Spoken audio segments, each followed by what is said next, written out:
Welcome, welcome, welcome to Boss Gals Talking Tea. Our mission is to empower professional women to reach new heights of success, where we foster a supportive environment that aids in unlocking endless possibilities for professional and leadership development. We are so excited again to be coming live to both Facebook and Instagram, bringing back our esteemed guests, Nikita Marsh and Tiffany Fox. But before I have them introduce themselves again, I have to give a shout out to my co-host with the mostest, who's behind the scenes case, who's making this live happen. Want to give a shout out, and I am Yolanda Thorne, the other boss gal. So this time, I think I'll start with you, Tiffany, and allowing you to reintroduce yourself. All right. Good evening. Good evening. I'm excited for part two. I am Tiffany Fox, your healing coach. I am the CEO of Tiffany Fox Inc., which is our consulting and coaching services. So our goal is to create safe spaces and get people out of survival mode and teach them how to show up for themselves and start their healing journey. I also have a nonprofit, Peace of Hope Foundation, and we are all things mental health. So mental health education, awareness, and treatment. And we believe healing happens in community.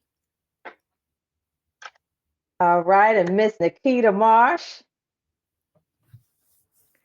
Hey there, I am Nikita Marsh, and I am so excited to be back with these wonderful ladies. I am the founder and principal career strategist of Coach by Cell Therapy. And what we do at Coach is we serve women across every stage of their professional journey, whether you're an evolver, so those are our women who are recent grads and like mid-professional level positions, looking to change or transition and do something different. If you are a entrepreneur and looking to build your path, or if you're an executive and looking to master your path, we've designed a framework that helps you to meet those goals and guide you towards what's next, leveraging clarity, confidence, and purpose, and helping you identify and get to your next step. So I'm excited to be here and looking forward to today's conversation. Good deal. So, for those of you who joined the last time, we were talking about the strong Black woman myth and burnout. And during that conversation, we started talking about boundaries, right?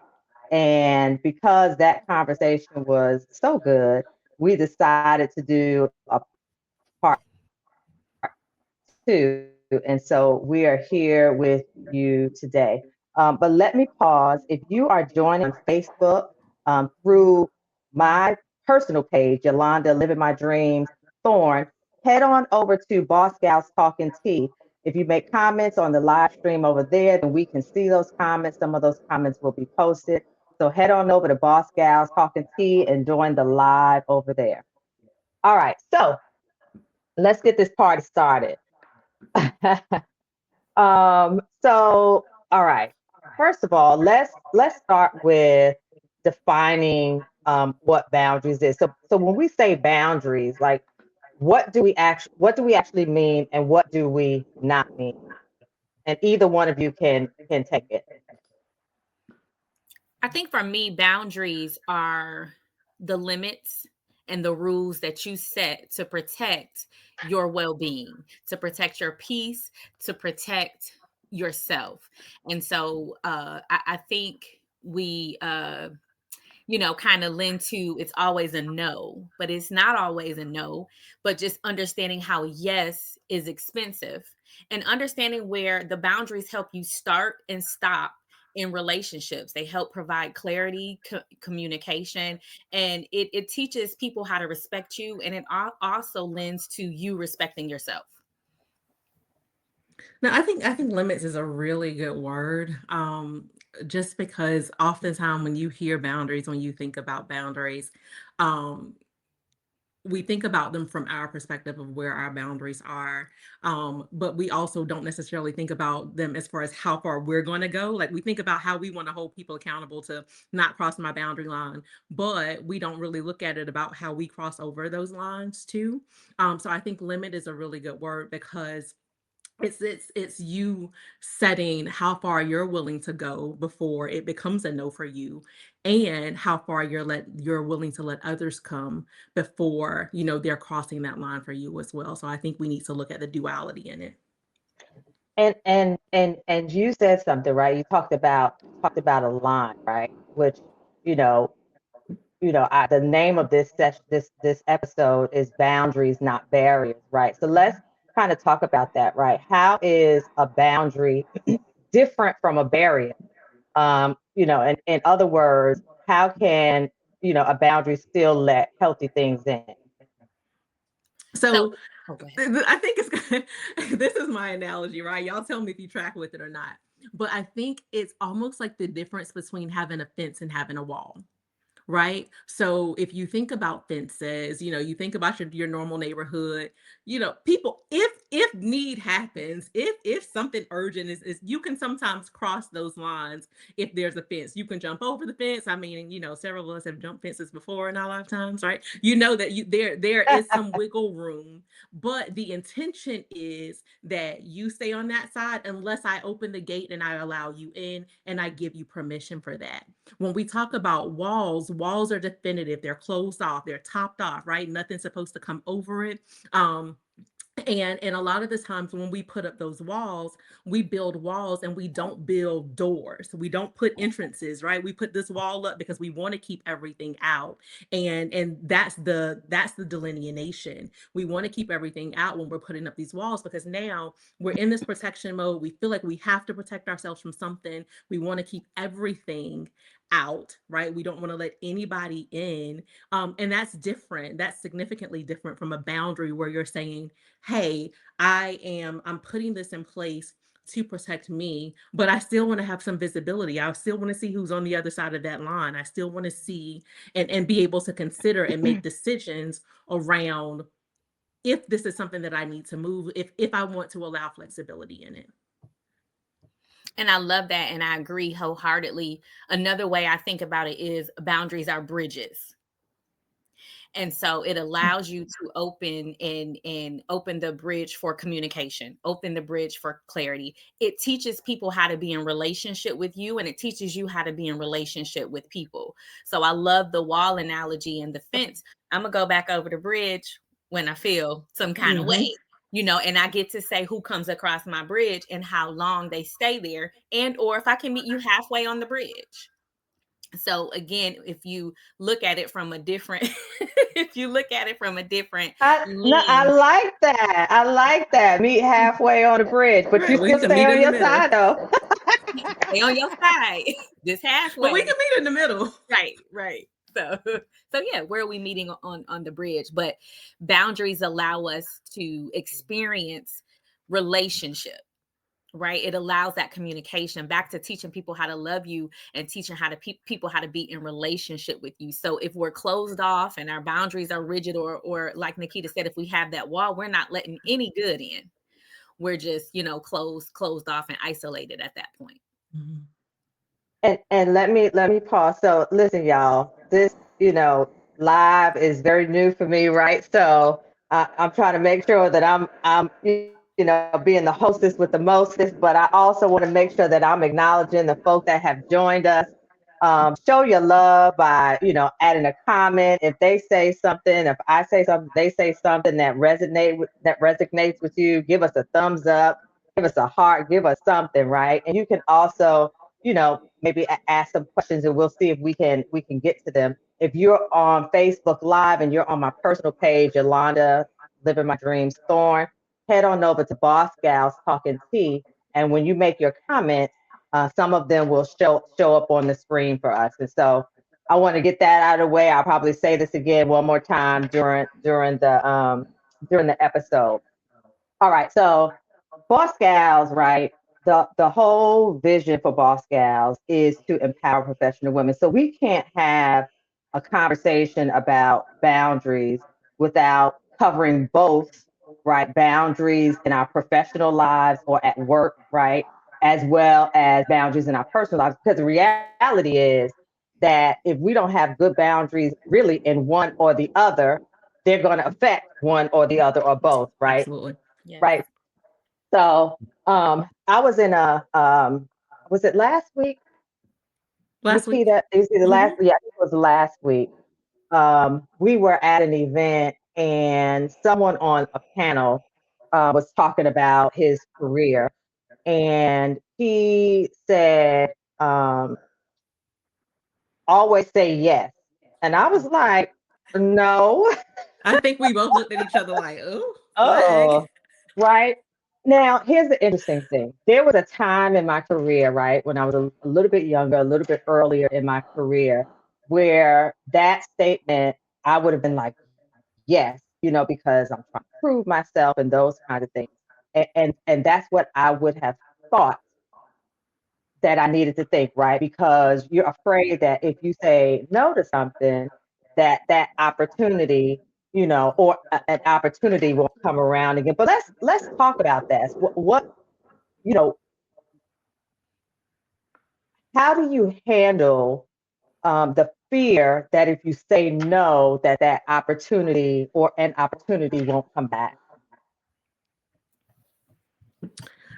I think it's really kind of twofold, right? I think that specifically in work and in professional settings, like there is always that fear of what happens if I say no, right?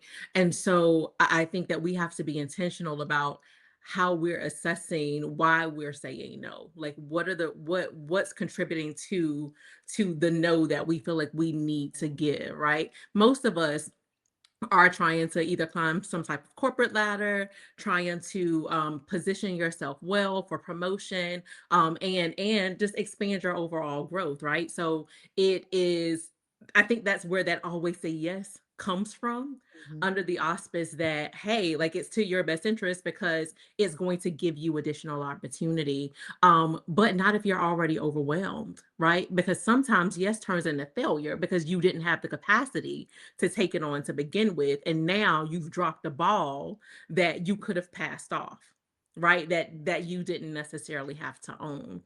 And so I think that we have to be really intentional about understanding, especially because normally what happens is if you get those questions, you automatically get a yes, I can do this, or no, I can't do that, right? And so if you automatically go to no, then that's probably the right answer, but you need to be intentional about looking at why there's a no. And then as you're saying no to the person, that you're framing that to understand, hey, these are the things that I already have. I want to be a team player, I want to contribute, but I also don't want to take on more than I can handle and potentially drop this, and have it do more harm than good. And interesting, I was actually on a call today with an executive, right? And we were talking about like vacations and just things like that, right? And she was saying that she led a team where you had, I think they transitioned from like hourly employees to salary employees, and they kind of struggle with that, right? They take a half day off to go run an errand, right? But that, and I'm going to get to the point. I hear Casey in my head saying, "Get to the point."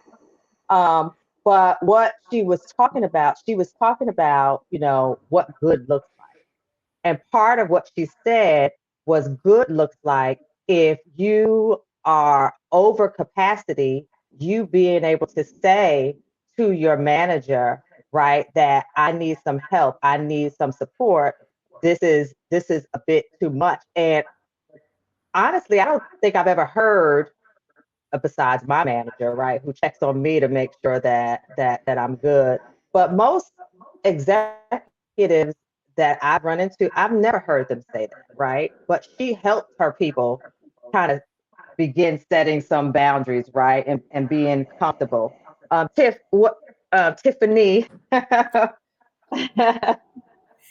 what do you have anything that you want to add?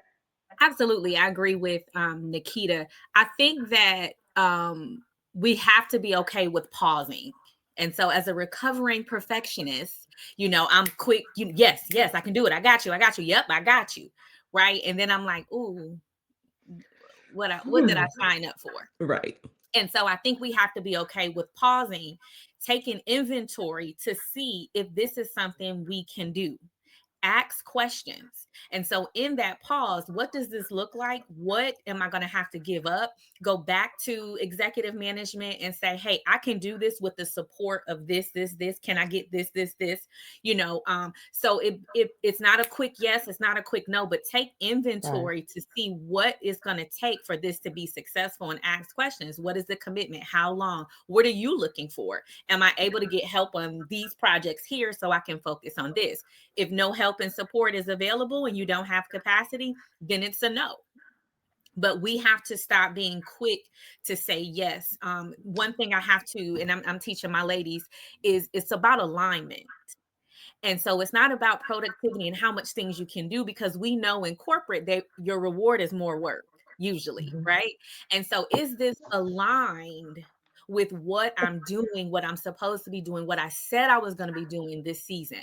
And so we have to go back, pause. Is this in alignment with what I'm supposed to be doing, what I know? And if you don't know if it's in alignment, then we got to do some self-work, get in alignment and figure it out before we say yes and before we say no. Yeah, what is that about? Your reward is more work. But Nikita and I were just talking about Look, yesterday. I have a colleague who said Your to reward me, for a great job is more work. look, the only thing worse than being bad at your job is being good at your job, right? And I carry it, right? Because Oh God. when you do your job well, the expectation is, hey, I'm going to call on this person because I know that they're going to deliver, right? And so you have to be intentional about at what expense. Right? I'm going to deliver, but am I working 70-hour weeks to get it done? Am I making it look too easy? Right? Did I just take on too many things? And because of who I am, we talked about, taking stuff off your plate and not being able to put stuff down. But because of who I am, now I have all of this and I'm sacrificing. I'm losing time with my kids. I'm losing time with my family. I'm tired. I'm burned out. I'm overwhelmed, but I still feel the need to deliver. Right? And so we have to be constantly assessing where we are. And we also know that in a lot of organizations, you remember when your mama used to say, hey, will you go in there and wash those dishes for me?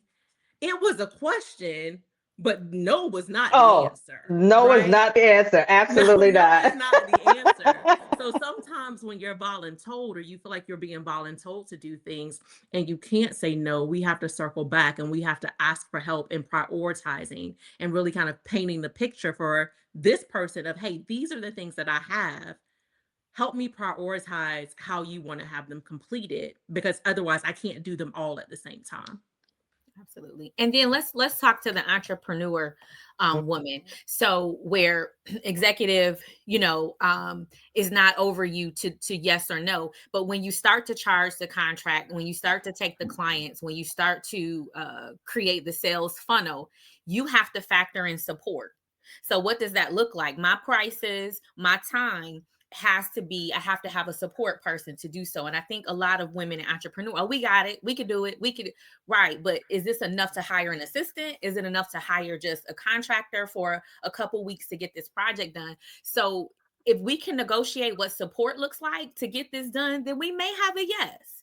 But if you're not willing to, pay for support, you're not willing to shift my schedule back to corporate, if you're not willing to shift my schedule or do the things for support, then the answer is no. That's right. And I said at kind of at the top of this that we were going to talk about both personal and professional boundaries, right? And you know the biggest question is, which I don't even have to ask. I think anybody who's listening in, right, knows what the consequence is, or what the words are leaving my brain. Listen, okay, so The y'all, opportunity I am cost. part of the we do not care club, and words leave our brains when you're a woman of a certain age. So let me just say that. So the fallout, I could not think of fallout. What is the fallout, right? If you are saying yes to everything at work, right? You are being voluntold things, but you're not going back to your manager to ask them to prioritize you working these 70-hour work weeks. What's the fallout to really your personal life, right? How does that affect your personal life? It's a very obvious answer, but let's just pretend nobody knows the answer and let's talk through that. It's going to fall. Something is not going to get done. Um, Somebody is going to be neglected. It may be your health, it may be your children, it may be your spouse, but all these yeses and 70-hour weeks and all these demands at work is not lending to rest, recovery, relationships. It's not letting you take care of the important things. I always say, okay, be careful about that job, because if you die tomorrow, they will be eating macaroni and cheese at your funeral and your position will be filled on Monday. Before they eat the macaroni and cheese. Before they eat the mac and cheese. Okay. And so we've got to know that we have to have, and again, that word balance, we have to have alignment in where we are personally and professionally. We have to make sure the important things, the relationships, the self-care is taken care of before we give this job. Now, there may be seasons where it's quarter 4, we gotta do what we gotta Right. do, but we got rest and recovery come January quarter 1. Mhm. So if you schedule those things out, great. But if it's work, then the rest of it, including yourself, is going to fall by the wayside. Yeah, and that's a given, right? There are ebbs and flows, right? There are certain times of the year or the month, right? Sometimes it's the end of the month, but routinely you should not be working 60, 70 hours a week. That's just not um, sustainable, right? Not over long periods of time. Um, and so, all right, so we're talking about kind of the fallout of not having boundaries in your professional life and how it affects your personal life. So let's switch over to talking about boundaries in our personal life. Now that one gets I think a bit more complex, right? Because it's more people that you talk about. You're talking about boundaries with friends. You're talking about boundaries with family, and then there's different relationships, right? Family, like boundaries with spouse or a partner, boundaries with a parent, boundaries with your children, right? So this is I'm gonna pose a question to the audience, and the question is like, is it harder for you to say no to um, family? No, let me be specific. To your children, your partner, or your parents? I'm curious.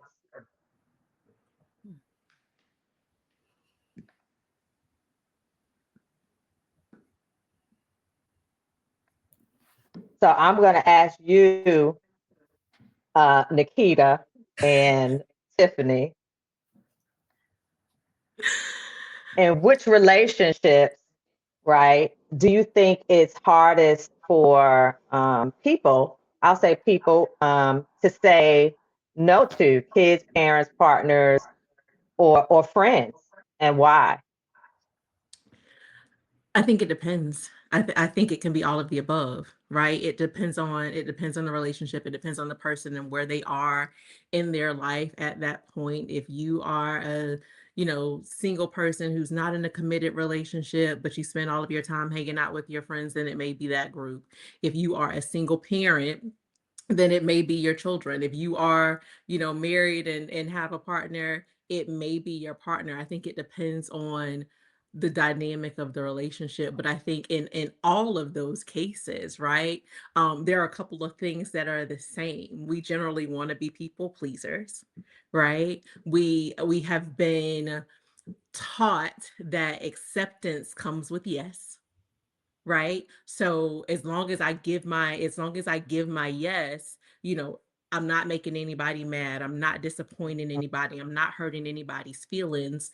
And for a lot of us, it feels like that's easier than taking the hard road and saying no and having to deal with the repercussions of when you give a no. Whether that's, this person's upset with me, whether they're disappointed, whether I know that they're going to be at a loss of something because of my no, right? Like they're going to be at a deficit because I can't tell them yes this time. All of those things I think play into what that looks like, depending on what the situation in the relationship is. Agreed. I'm going to say all of the above, but I'm going to answer it with a question. Which relationship do you feel less adequate in? Those are the ones where the boundaries are going to continue to be crossed or they're not set. So again, if I'm a single parent or if I haven't been there, or I'm dealing with some parent guilt, then my children are always going to get a yes because I want them to love and like me, and I want to make up for whatever inadequacies in your relationship. If you feel like you're less than, or you can't, measure up to, or they're the prize and you're not the prize, then we're going to continue to have those poor boundaries, because again, you're trying to overcompensate. If you feel indebted to your parents, so that's not that you don't honor them and that you're not grateful, but if you feel like they gave me life, spiritually, honoring thy mother and father means, you owe them everything. So again, which area do you feel least adequate in? And that's where we try to overcompensate, and that's where we see the constant yeses. Yeah, and is it Yvonne? I'm trying to translate your IG name. Hey, Auntie. Yvonne Davis. She said it was her mom for her. That's a Absolutely. word she never wanted to say to her. She never asked for anything. If she didn't need it. But but but Absolutely. but see, but here's the thing, Yvonne, right? So that's kind of fair, right? I mean, where you might struggle with that, um, it doesn't sound like she was a boundary crosser, right? It sounds like she was somebody who didn't ask for much. Am I right? Is that yes, That's my no? grandma. Yeah. Uh-huh. Right. So so those are the kind of people that it's easy to say yes to, right? Mhm. Now, now, there still might be times though where saying yes still may cost you something, right? But Yes. you may be willing to pay the price. And so um that's fair. Oh, That's but fair. I think that's the conversation that we have to have with ourselves, right? So we can have boundaries in place all day long. And sometimes you will get those asked where it's just like, I know that I said I wasn't going to lend money to family anymore because da da da da da da da da, da, right? But I know that this person is not a person who historically asks for anything. They always try to figure it out. And so the perk about a boundary is that you do have flexibility in it, right? And so again, we go back, the difference between a boundary and a barrier. When I put up a barrier, I'm not moving any of these walls. I'm not able to move any of these walls. They are up, they are stable, and if they fall, I'm going to have a whole lot of issues, right? So when we put up those barriers, that's where we're really kind of saying, okay, I have no intention to ever have any flexibility in this. This is what it is, and that's all I intend for it to be. When you have those boundaries, you have the autonomy to be flexible and to make exceptions. You just have to ensure that your exceptions don't become the rule. Mm-hmm. Now I want to go back to the parenting thing, right? Um how do you I mean, because I think even if you're not a single parent, maybe it's more prevalent with single moms or even single dads, right? Maybe it's more prevalent. But even if you're not, right, sometimes saying, well, I didn't have a problem saying no to my kids, but but some people have a problem saying no because they feel like they might be, they're being a bad parent if they say no. So how do you set a boundary with your children, without feeling like a bad Go ahead. Go ahead, Tiffany, knock it out. So I think that the short answer is, what is the parenting goal? Right. And I don't think a lot of parents set parenting goals other than, they're going off to college, whatever. But if the goal is to make them accountable, if the goal is to make them well rounded, if the goal is to create good character, is this yes going against my parenting goal? And what is the benefit of it? Why am I saying yes? And then why am I saying no? Sometimes, so for example, when my daughter was a teenager, she would want to go to a party, right? And I really didn't have a logical reason why I didn't want her to go. But the answer was no. And I had to be honest and I had to say, look, I don't know why I'm saying no, but there's a feeling that I have that this isn't a good idea. I don't have any concrete. I don't have anything, but that's what we have to go with. And for me, it was, I can't give you the keys to the car and let you drive yourself, to somewhere where you're not supposed to be. So I control the keys. But at this point, it's just, the Holy Spirit, it's discernment. I just can't let you go. So if I was honest with her, then, it would give some leeway. But I had to be honest with myself first and be like, I really don't have no reason to say no, but I have this feeling. So it goes back again to it. What is this helping? What is the goal? And where am I with the yes and no? Am I saying yes to all this Christmas stuff because I'm overcompensating? Am I saying no because that's how I was parented, which isn't always a good thing? So understanding why, again, back to the bridge, we're developing relationships. I can meet you halfway. This is this, but we got to be honest about and really do some self-inventory on where that yes, no, and where these other feelings are coming from. No, Yeah, I think I would piggyback on that though. I would say boundaries are healthy, right? Boundaries are healthy because here's the thing. I can tell my kid yes all day long, and he's going to go to school and somebody's going to tell him no, and he's going to have to understand how to accept no. He can go to work, he can become an adult, he can go to college, and he's not like everybody else is not going to acquiesce, right? And so one of the things that we are teaching our children as we set boundaries for them is how to survive in a world where everybody else has right. boundaries, where every other environment has boundaries, right? Run out here and think that you got this good old driver's license and you can run these red lights. You're just driving through lights, right? Either you're going to hurt yourself, you're going to hurt somebody else, or you're going to jail, right? Those are boundaries. And if we're not teaching them how to accept boundaries, accept or understand boundaries and accept no, then we're raising them like it's a setup for failure. Absolutely. I'm gonna tell you a funny story. So, and this is gonna date me, but I already told you I'm a woman of a certain age. I didn't say the age, but I'm plus 50. So there used to be a show, a talk show by Sally Jesse Raphael, right? She was the one who had the red glasses, and my daughter, who is now 32, she was a little girl then. And I remember watching a couple of shows on Sally Jesse Raphael, and she had these families on there with kids who, yeah, the parents were scared of the kids, and right, so there was no boundaries, no discipline, and all I could remember thinking was, I'm not gonna be on Sally Jesse Raphael. That will not be my story. I am not gonna be on Sally Jesse Raphael. So even when it hurt sometimes, right, where I wanted to say yes or I wanted to let my daughter do something, I would think about Sally Jesse Raphael. I was like, I will not be on her show because I didn't, create some boundaries, right, that were healthy for her, healthy for our relationship, healthy for me, right? And so Sally Jesse Raphael show was my inspiration for boundaries. We looks like okay, so anyway, let's go on.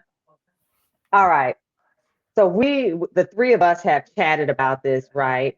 Where we talked about no being a complete sentence. Why is no a complete sentence? And why is it so uncomfortable for people to just say no? So no is a complete sentence. Look, because I said what I said. Um, Period. period. Period. But the difficulty comes in with people pleasing, disappointment, and feeling the need to over explain. no is good, and there doesn't have to be an explanation.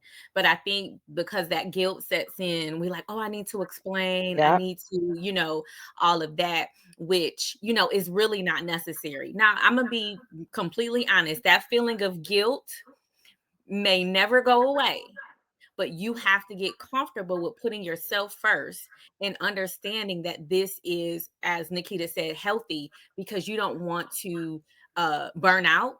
You don't want to get sick. You are prioritizing yourself. But I think those feelings of guilt or wanting or wishing we can do the thing creeps in. But no is a complete sentence. And you don't owe anyone an explanation. No, I agree. And I know when we talked about the topic for tonight earlier, the first thing that came to my head was Mhm. it was this like reel. I'm gonna call it a reel. It wasn't a reel, y'all. It was like a play kind of setup thing. So most of you guys know Quinta Brunson from Abbott Elementary, Abbott right? So Elementary. when she was with BuzzFeed, when she started off, I believe it was with BuzzFeed, they did this skit, that's the word. They did this skit, and it was like, if we answered questions honestly, right? And so you see her, and she's at work, and the guy's like, so hey, Quinta, are you coming to my party this weekend? And she's like, no.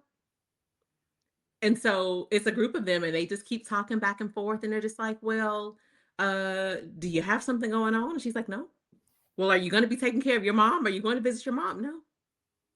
So are you going to come to the party? No. Right. And so she just kept answering no. And it goes on for a while. And he's just like, well, do you not like me? She was like, no, I think you're great. I think you're awesome. So are you going to come to my party? No. And every question took her back to a no, period. And so he finally asked, well, why aren't you coming to my party? She was like, because I don't want to.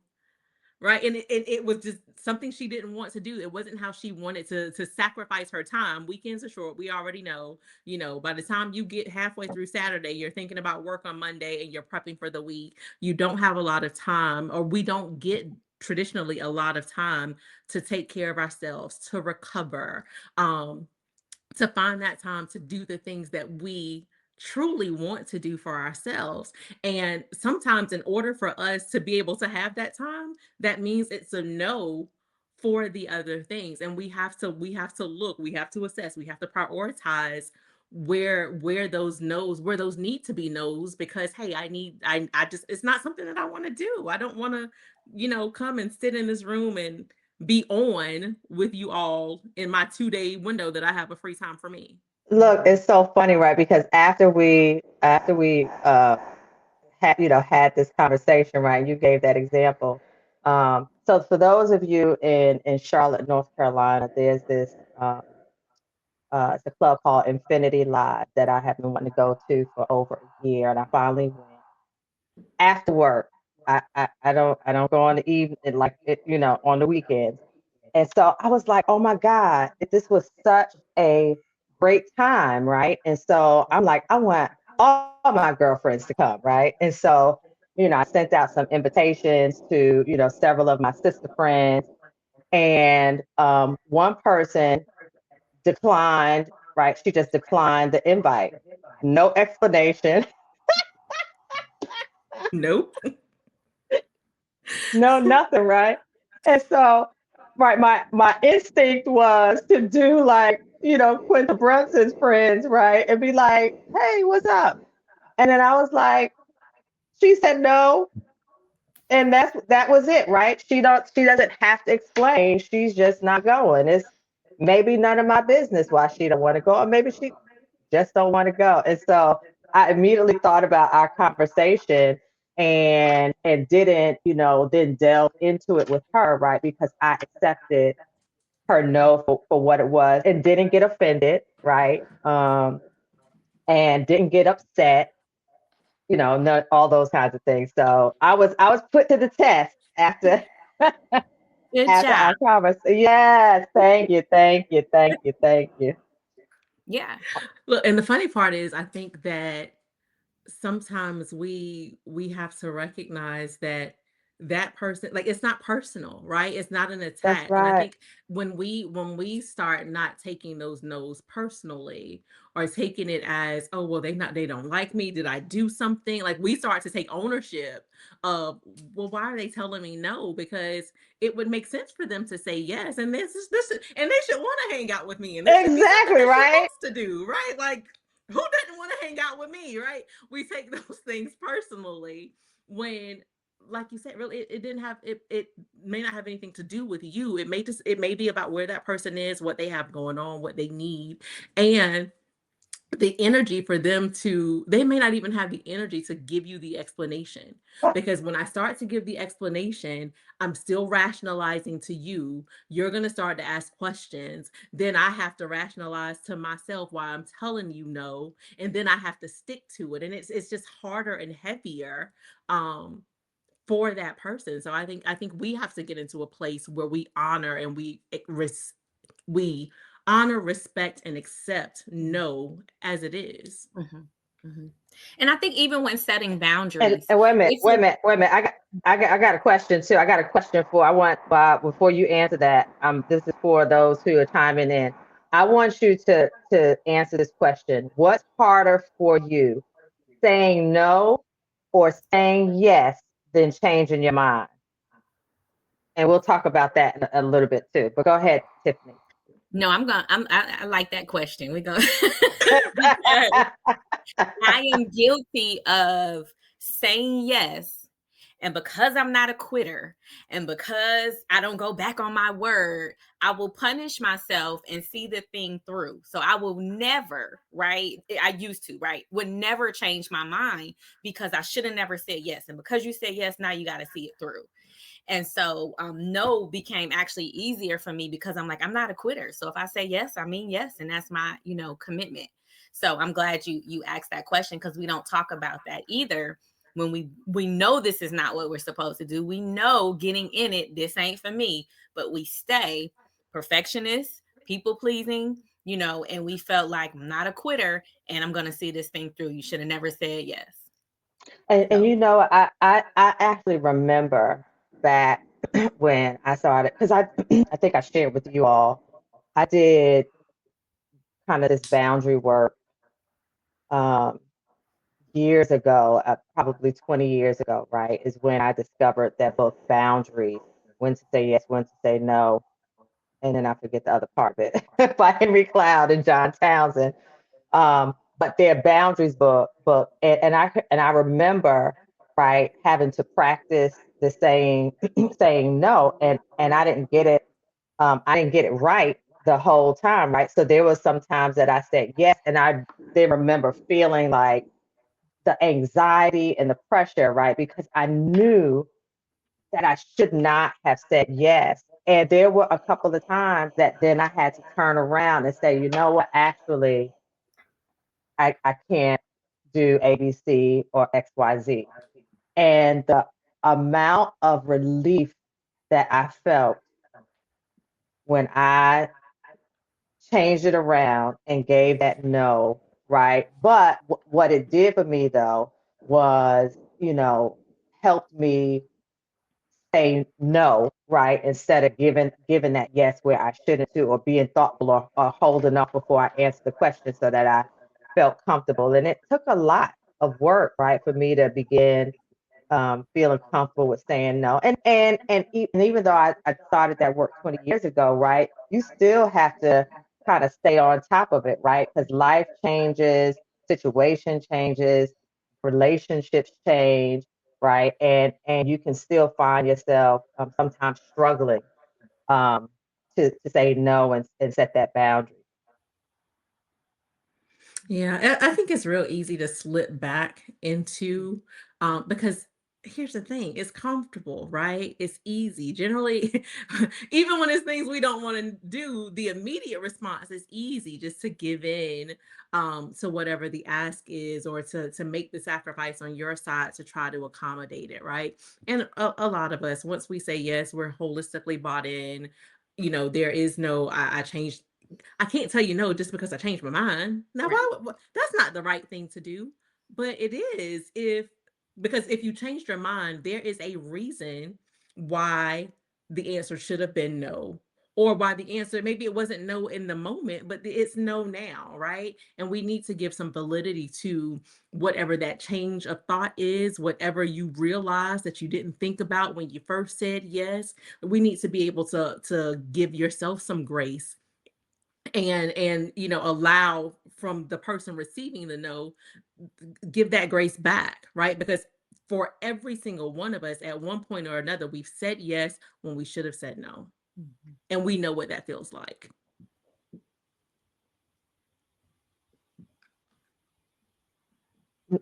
Now, I alluded to this on episode 1, Strong Black Woman Myth. I have to give my plugs, right?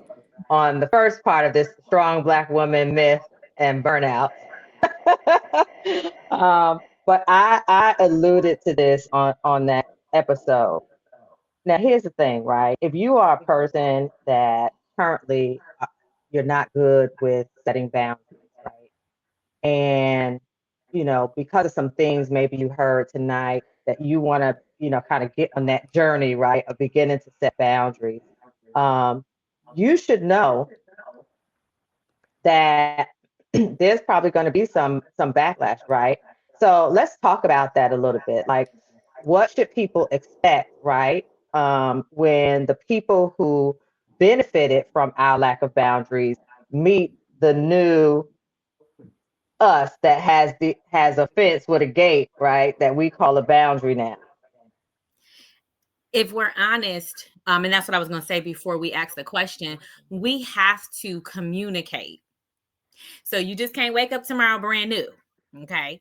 There's some conversations with the people that you're in relationship with the people that you work with.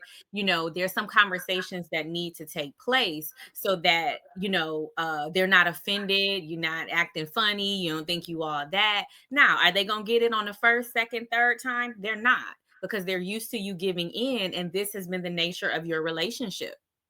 And so you're going to have to. And they're going to test. Oh, yeah. And they're going to test it. Because that's for everybody else but me. She gonna say yes to me. Uh-huh. She's talking to me. She's talking to y'all. That's for y'all. And so the thing is, you have to stand firm on them, and we have to have conversations. Look, I know I've been giving you money for the past 6 months, but I can no longer, do that XYZ. So when they come back in 30 days, remember, I don't have it, and so that's the thing. We have to have conversations and let people know this boundary isn't personal. It's for me. But here's how things are going to be going forward. Even in our parenting, we have to have conversations with the kids. This is what I did before. We're not doing this, and stand firm to it. So it's all about the conversations and then your consistency. And again, it won't happen overnight. It's a skill, right, that you build with setting boundaries. And so I say, start with the conversations. Let people know it's not you, it's me. That's right. We see you, Caroline. This is good talk. I want you to do more than work on your no. I need you to go on and say no. Oh, yes, ma'am. Don't work on it. Do it, right? Yes, ma'am. Just do it. Listen, I remember, when there were 2 people in my life, right, who no, there was more than 2 people in my life who I had difficulty saying no to. But these 2 stories stand out, right? My mother, right? So Yvonne, I'm with you, right? I had a difficult time, setting some boundaries with my mom. And it wasn't so much that there was so many things that she was asking for, but I had to set boundaries in my marriage. I had to set boundaries with her telling me how to parent, right? I had to set all sorts of boundaries with her. And my old pastor, I'll give him a shout out, Pastor Terry Ward. Pastor Terry Ward. I used to work for my church, and I was, again, that yes person, right? And I can remember, he didn't take it so well when I started saying no, right? But I helped him along. I helped him along. My mother, she was ready to clutch her pearls when I started setting boundaries, but you know, the longer I was consistent and stuck with it, right, then then I didn't even almost have to set those boundaries anymore, right? They already knew where that line was, and they no longer tried to cross it. But it took time to get them there. It took a lot of time to get them there. A lot of Carolyn said we're ganging up time. on her. uh, We are. uh, We are. uh-huh, It's for your good, uh-huh. Miss Carolyn. It's for your good. Look, Yvonne, you said people are shocked now when you tell them no and stand. That's right. Stand on it. Say Yeah. it with your chest. Yes. Yes. Say it with your chest, right? Now we talked about, and I'm kind of circling back a little bit, right? We talked about like, no is a complete sentence, but I mean, but there are times, right, where you may want to add a brief explanation to your no, right? When is it kind of appropriate to add like a brief explanation to your no? And when is it better to just leave it at no? I think it kind of goes back to what Tiffany said in the beginning. Like when you haven't communicated the boundary, right? You want to add, you may want to level set that, hey, this is no, this is why it's no. And potentially going forward, this is why it will remain no, right? Because sometimes it's just no for the moment, it's not no forever. Um, but that depends on where you are and what you're trying to do and your reason for saying no, right? So I don't necessarily think that it hurts us to give those explanations. I think you just have to be intentional about who you're giving them to and how you're giving them, right? Because if you're giving them to somebody who's going to take that explanation and try to manipulate it, Mhm. for you for their benefit, That's then the right. explanation serves no purpose. It just needs to be no, period.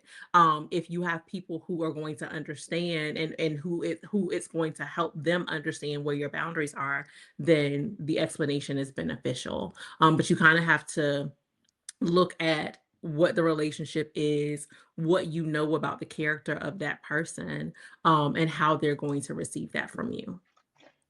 And now I have a question for those of you who are watching. When you say no, what emotion shows up first? Guilt, fear, or relief?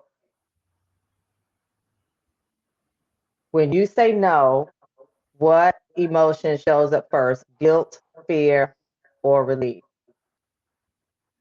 I'll answer while we're waiting for the audience. So it used to be guilt. Oh, I'm letting someone down. Oh, I can't. I'm not the best this. I'm not the best sister. I'm not the best friend because I cannot. Now it's relief. What I did to, and I'll tell you my secret on how I got better with no's. I did what we call behavior modification. And so I rewarded my no's. So if it was, a pedicure, if it was, I'm gonna go get, some maxi bees or, anything, I would reward myself with something Ooh, when I said no. And how many no's can I say this week? And so then it turned that guilt to relief because I did feel better. I did feel like, okay, I have time to do me. I have time to, focus on the things that I want to focus on and without that guilt. So I tricked my mind, right? Into the no's being healthy and being something that's how hard it was for me to say no. But and the initial thing was guilt because I always felt like if you ask me, you need me, and I'm letting you down, and you're counting on me. And again, it was a performance kind of perfectionist thing. Love for me was performance, acceptance, belonging, productivity, and so for me to turn that around was relieving. yeah, I think for me, I don't know if it was guilt. I think it was fear for me. And here's where the fear came in, right? Part of the fear was like it was a reputational risk for me, right? Right. That's that corporate talk, reputational risk, right? If I say no, then I'm people, how are people going to perceive me, right? Are they going to think that I'm not reliable anymore? They're going to, right? Those kinds of things. I don't know. if I felt guilt, um, definitely felt anxiety, right? Because it was tied to that fear of what people were going to think. We see, you see, there's a lot of people saying that like guilt was the first thing. I see Yvonne used to be guilt, now it's relief. We got Tiffany and Tasha talking about guilt first, right? Caroline, guilt with friends and family, and relief with work. That makes sense. That makes sense. Okay, one more question. Well, I probably have a couple more questions. I need y'all to dig deep. Finish this sentence. I struggle to say no when. I struggle to say no when I know that my no is going to hurt the other person. Mm, Right. When I absolutely know that my no is going to put that person at a deficit, I think honestly that might be the only time that I struggle to say no. Like, because I've built up some, some patterns and reinforced some behaviors for myself for things that I can commit to, and what I can't. But I think it is still a challenge when you know it has to be a no, but you know that it's going to be a negative for that person, like something that's really significant for them and going to cause some type of deficit for them. can you give an example without naming names, Um, places, names, and things? in this story, I would say, for instance, like loaning money when and I think that's probably one that's common with a lot of people, when that there is a need, but the need is more significant than you can maintain, right? And there's some times where I've turned those no's into yeses, but then it becomes a yes with a parameter, right? So this is the time that I can do this. I can't do this going forward. I can't continue to maintain this. And then you're still putting some barriers, or excuse me, some boundaries in place. When you're giving that no. But I think when it becomes things that people have a necessity for, it's hard. I agree. So just being transparent, when you need me and I know my no is gonna hurt, or my no is gonna set you back a little bit. And if we give the money example, my boundary with money is, and it's not specific to people. So it's not, okay, I'll loan you, but I won't loan you. But it's a general boundary that if I don't have it to lose, then I don't have it to give. Mm-hmm. And I don't borrow money. So if I give it to you, it's yours. Why do we have that? So let's again talk about this bridge, because I don't need you acting funny when it's time to pay me back. I don't need my $200 to become my little $200. right, It wasn't little right. when I gave it You to got you. all this, you Right. doing So if it. I'm Yeah, going to give it no. to you, I'm going to give it to you. I don't need my stuff to get disconnected because I'm waiting on your payback. And so for me, that just protects it. So if it's money I wasn't counting on, or I had it to, okay, here we go, but I don't lend it expecting it back. And Mm-hmm. so again, for me, because I know if you need it and I can't do it for you, it's tough. So I had to have a general boundary. I said, okay, let me check my boundaries. I don't have it to lose, or I have 50 to lose. Mm-hmm. It's good, and I think I saw Casey say my other second hard no would be when I know I can do the job, Mm-hmm. but I gotta say no. I can get it done right. I know I can do this, but it's still a no because it's gonna take me over capacity. So Casey, I stole And listen, yours. what? Yep. And while we're going to be wrapping up really soon. For those of you watching, get either pen and paper or open up the notes thing on your phone, because there's a few questions that I want you all to write down, to take with you, that I want you to really reflect on, right, as we're talking about boundaries. And so I'll get to those in just a second. I want to give you an opportunity um, to get your technology or your pen and paper. Which, did you know that was technology too, right?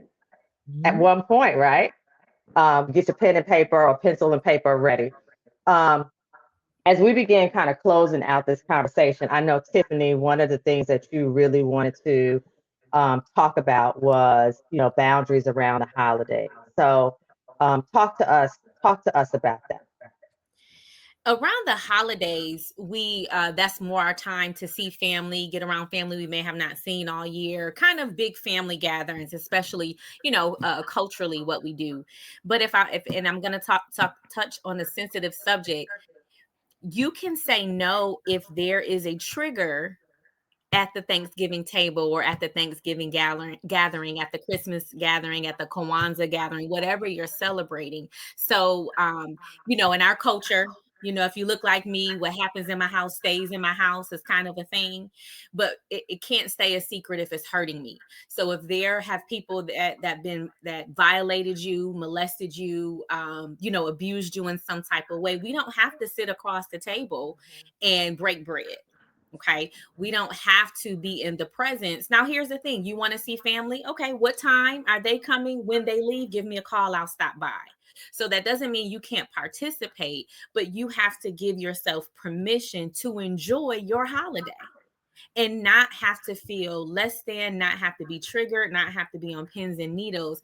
And it doesn't even have to be as severe as abuse, but personality, all our family does not get along. We got drama filled people. You don't want to be around that either. Give yourself permission if you don't want to be around, but I think the holidays we feel pressure because it's tradition. Mm-hmm. And this may be the last time we see so-and-so. So let me go ahead and suck it up and do. We no longer have to do that. We can still see so-and-so the day before Christmas and the day after, so we really have to give ourselves permission to break tradition and do what's healthy and restart our own traditions. But I would say let's give ourselves permission not to force anything this holiday, even when it comes to buying gifts. You know, Look, I think like I told you my story, right? Yeah, yeah. Look, listen, y'all. I do pretty well, right? I do okay. Now I do pretty good, right? There was a time though, um, where I was living off a social worker salary. I don't know if y'all know what that looks like, but it's kind of like Not a lot. teacher salaries. Anyway, I would go home. I'm originally from New York. I would go home, every Christmas. And I have two kids, and then I have, cousins, and they have children, right? And so, Christmas time, people feel obligated, right, to buy gifts. And so my aunt and my cousins would buy my kids stuff. Then I had all these cousins that I felt like I had to buy gifts for that I could not afford. Could not afford. And and then there were times where I didn't have any. So then I felt all that guilt. So one year I just said, you know what? I said, listen, I won't be home for Christmas. I won't see y'all for Christmas. I'll see y'all when, another time, right?